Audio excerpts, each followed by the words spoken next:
I'm Shadi Sharif, and this is Cyborg. Shame. If you're a human or maybe even an advanced AI or cyborg, you've experienced it. That feeling of worthlessness and a desire to disappear. Shame is possibly one of the most powerful emotions we experience as humans. But what is it really, and why does it exist? Often, shame and guilt are used interchangeably, but they are different. On the one hand, guilt is a feeling that a behavior was wrong or bad, so I did something bad. But shame is, I am bad. It's an all-encompassing negative self-evaluation. But where does shame come from? Well, evolutionary psychologists theorize that shame comes from our deep need for belonging and connection. Since our evolution, human survival has been impossible alone. We need community. From getting food to raising our kids to even having fun, we need each other. And because social connection is so important, being sensitive to social rejection is essential. And that's where shame comes into play. Essentially, shame encourages us to follow social norms and moral behaviors to prevent social rejection. We don't want others to view us as a bad person, so we act accordingly. And research understands shame can be a result of our own self-evaluation or from other people's evaluation of us. So I might fail a test and I think I am stupid. That's my own self-evaluation. But shame can also come from how others treat us. So people may treat us differently based on our gender, race, ethnicity, sexual orientation, etc. And how we are treated can lead us to experience shame. So we may experience shame even when we did nothing wrong. And importantly, shame can cause significant pain and even change our lives. Think of the movie Frozen. Queen Elsa was born with the magical power of ice and snow. But after an accident with her sister, she experiences deep shame about her powers, believing she is a bad person. So she spends her entire adolescence and young adulthood concealing her powers, living with deep shame, constantly trying to hide from the people in her community out of fear of being rejected. And remember, shame is extremely powerful. It can change our own self-concept and even entire life course. But what happens when we feel shame about something that shouldn't be shameful? Because if you remember in the film, Queen Elsa finally realizes that she is not a bad person because of her snow powers, and she learns to embrace her powers. She literally has to let her shame go to grow.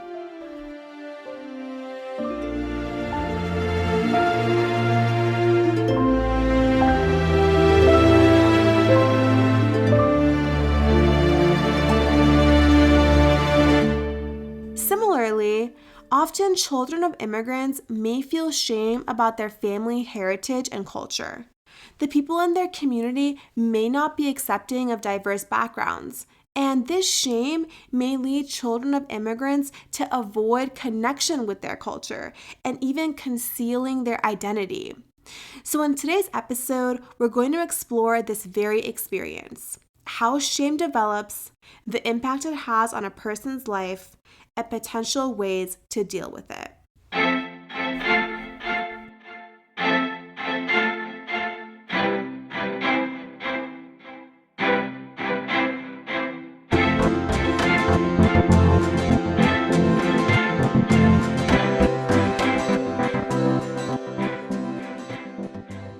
Welcome to Cyborg, Sheila. Yeah, I am. I'm so excited to be here. Aw, I'm so excited to have you on the show.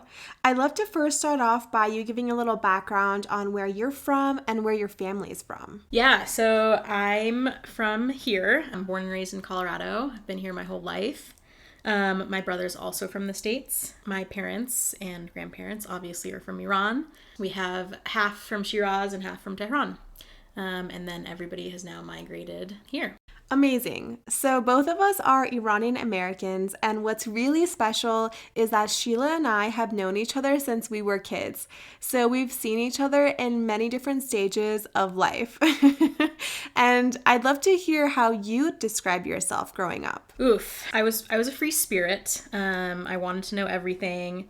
I was curious about everything and everyone. And when I was a young child, I was definitely proud to be Persian. So growing up in a Persian household, while my family was still trying to assimilate to US culture, I definitely experienced like a dual identity. I was balancing the values and customs of my heritage, and then also trying to balance just like everyday cultural norms. I remember when I was growing up, there was tons of moments of cultural clash and confusion, but I also took those as opportunities to appreciate and merge the two cultures. I think so many people can relate to that experience of cultural clashes and trying to find a way to merge together an authentic combination. I'm curious if you could describe the role Iranian culture played in your identity. Absolutely. I feel like I learned so much about Iranian culture growing up. I'm pretty sure I learned Farsi before I learned to speak English. I remember setting up our Hafseen every year. I always looked forward to it. The traditional Persian outfit, like that was one of my favorite things. I remember my mom like sharing stories of how it was when she was in Iran and how she would dress up with these traditional outfits. I think I learned a lot of intangibles too. Hospitality, first and foremost. Nobody knows hospitality like we do. I remember growing up, I would go to a friend's house and I'd be like offended when I wasn't greeted with fruits and drinks and food. Yes. And yeah, I just felt like I didn't know anything else. I think respect for elders, this was fundamental and definitely on a different level than how others perceive respect. And then I think beyond respect, I learned the importance of intergenerational bonds, and just the value of strong family bonds and the wisdom that's passed down from generations. I feel like I've learned so much from my grandparents, and that just further fosters this deep respect for my ancestry and traditions. I think a couple other things, tarofing, like that is how I live. And still to this day, when people tarof, I'm like, when people don't tarof, I'm like, what are you doing? Like, who are you? Why are you not tarofing me? You're tarofing with me. You're so rude. And for those listening, tarofing is a code of etiquette in Iranian culture where we offer literally anything we have to the person we're with. And it can range from food or drinks to a favor like driving them to the airport. And we don't always mean it, but you still have to tarof. Yeah. And then, yeah, I think just like proper etiquette, greetings, and goodbye. I learned pretty early on it definitely wasn't appropriate to kiss my teachers on the cheeks twice when we first met.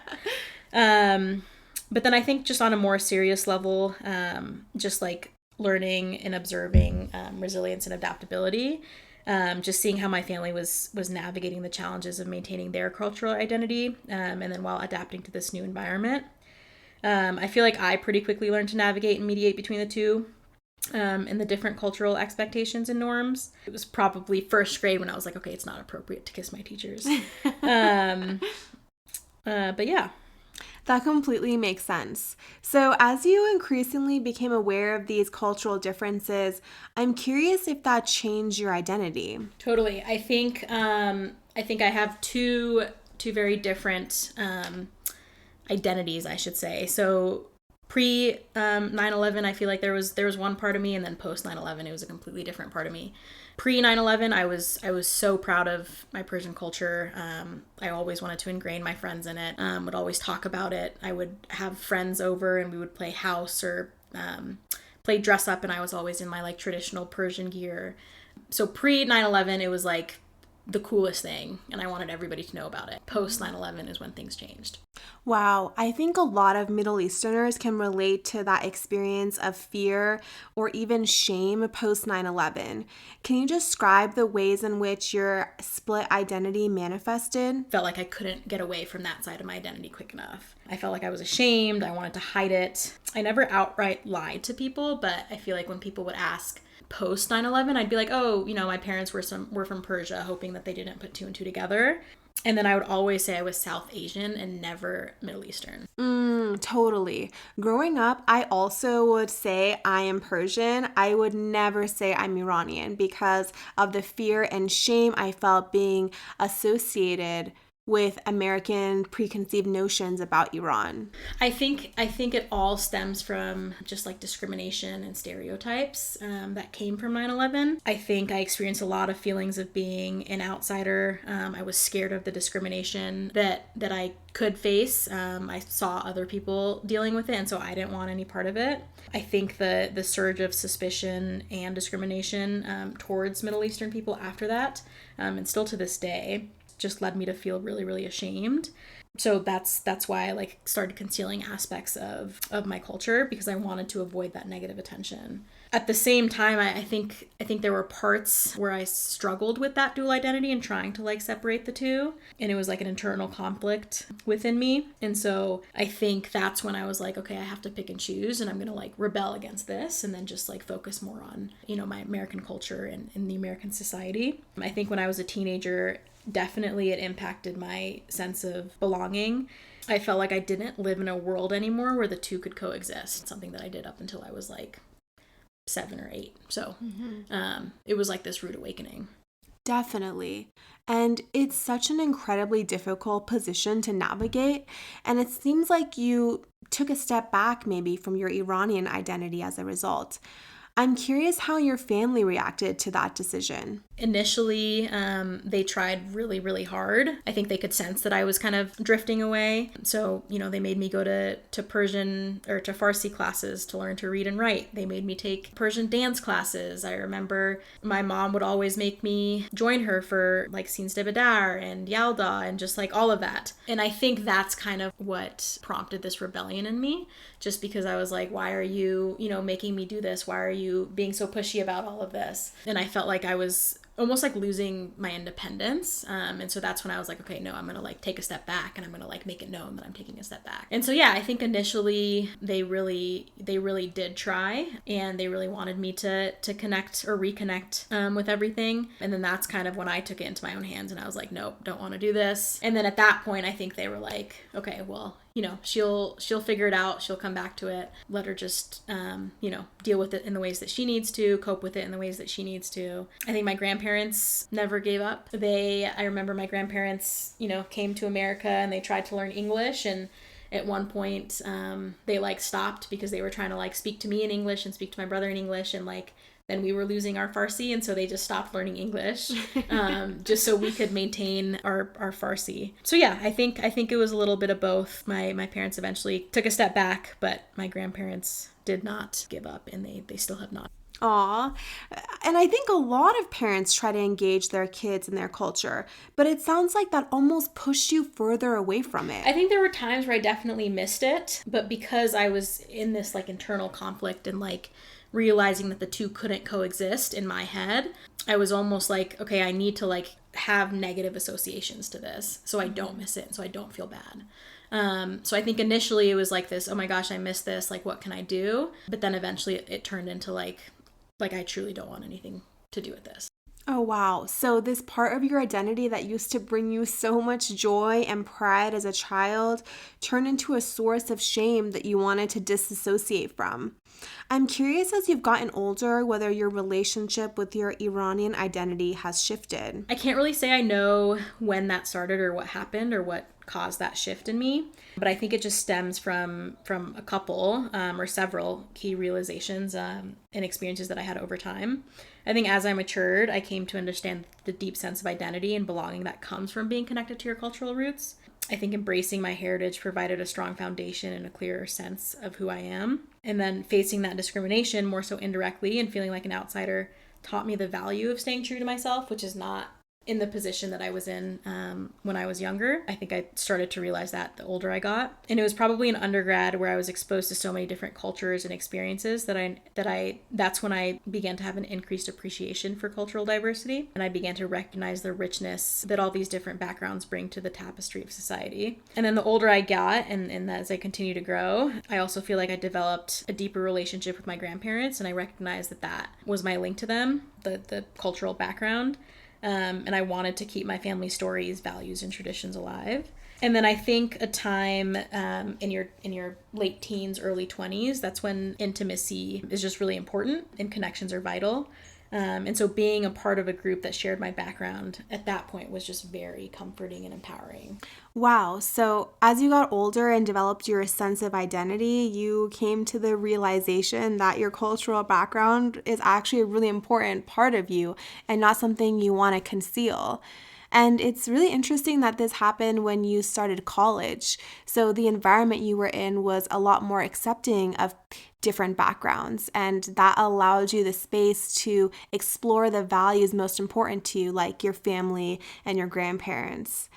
So I'm curious if you face any challenges when reconnecting. I think there's so many responsibilities and just other things that are occurring at that point where finding the time to engage in these cultural activities and communities just can be really challenging. It's not as easy when you're an undergrad or just early 20s. I also feel like the cultural norms and values that I was exposed to as a child differed from those that I encountered as an adult, especially as the culture has evolved and being raised in different environments. I think now I still struggle with the duality sometimes and allowing both parts to exist or coexist after having them not coexist for so long. After spending years distancing myself, it's challenging to overcome all of those feelings and fully embracing my heritage without just like being full of regret for missing all of those years. And I think it's so natural to look back on decisions we made as a younger person and wondering if things might have played out differently had we made a different choice. So I'm curious if you could talk to your younger self and give her a piece of advice. What would it be? Just one thing. That's hard. I think I have a couple. First and foremost, don't be ashamed of your roots. Persian for me, such a rich culture, and it's so integral to who you are. I think embracing it will give you a strong sense of identity and pride.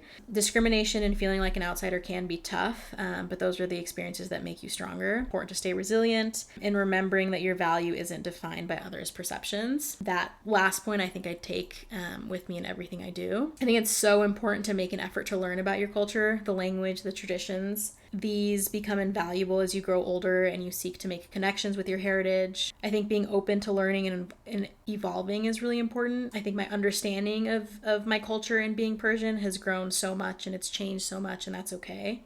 But just staying curious and being open to new experiences. I also think, if I were to tell myself the day that my dad picked me up as 9/11 was happening, it's always okay to blend these cultures. Finding a balance that feels authentic to you and allows you to celebrate both, or celebrate the best of both worlds, is really important. And then I think it was a natural response, at least for me at that point, and I wanted to fit in with my American friends, but realizing that, there's always a way back and I can always reconnect and embrace my heritage more fully if I wanted to, which is what I've done now.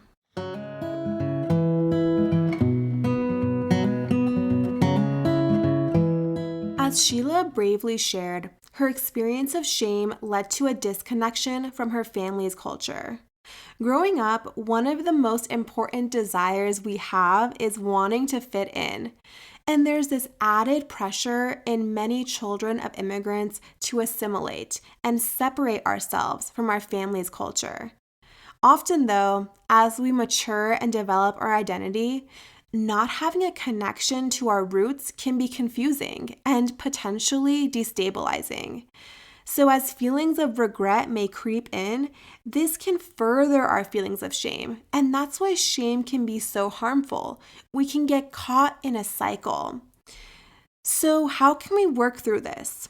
Well, psychologists find that an important first step is just understanding exactly what shame is. Because a lot of times, shame causes us to conceal it. We don't talk about the things we're ashamed of, we hide it.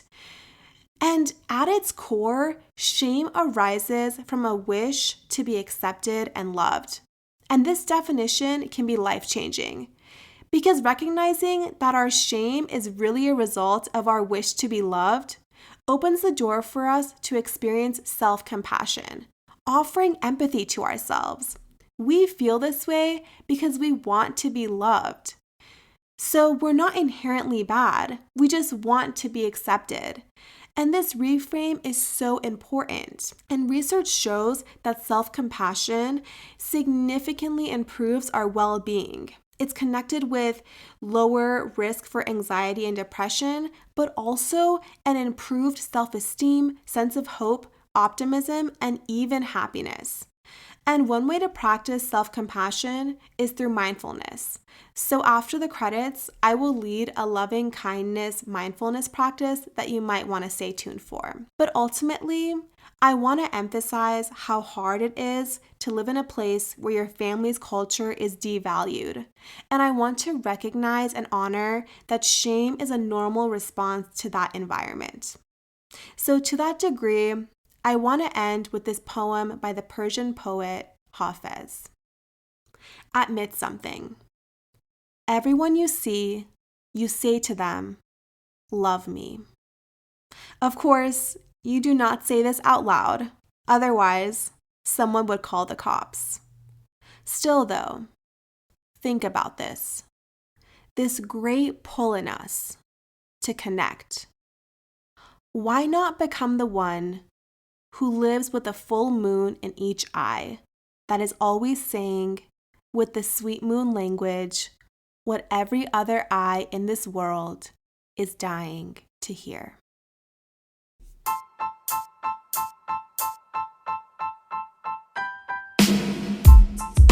Intro music was written by Optin Akrami. And if you're interested in the research I referenced, you can find a complete list on our website at cyborg.info. Start by getting in a comfortable position. If you feel comfortable, close your eyes or focus your gaze on an object in the room. Now take a deep breath in and exhale. Today, we're going to practice a loving kindness exercise. Start by thinking of someone whom, the moment you think of them, you feel happy. It could be a relative, a close friend, a child, a pet, or an uncomplicated other. Someone who brings you a general sense of happiness. Now imagine they are in front of you. And as you imagine them, notice how you're feeling inside. Maybe you feel some warmth, a smile, a sense of expansiveness. This is a loving kindness. This is a natural feeling that's accessible to all of us at any moment. So now, having this loved one in front of you, begin to wish them well. May you be safe and protected from danger. May you be happy and peaceful. May you be healthy and strong.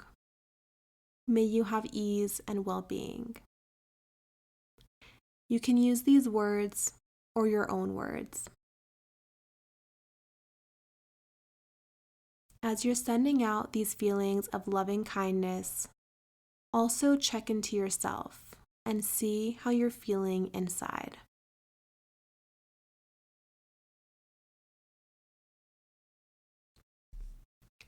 Now imagine this loved one turns around and begins to send loving kindness back to you. See if you can receive the loving kindness they're wishing you. May you be safe and protected from danger. May you be happy and peaceful. May you be healthy and strong.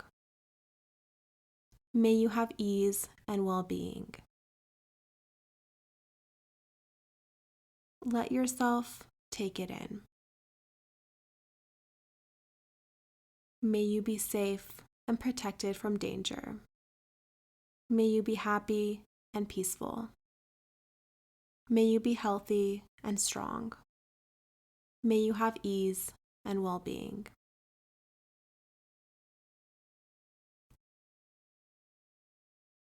Check into yourself and see how you're feeling inside.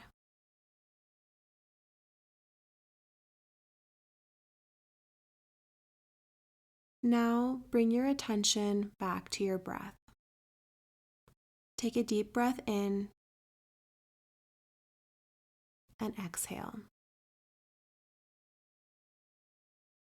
When you're ready, bring your awareness back to the present and slowly open your eyes.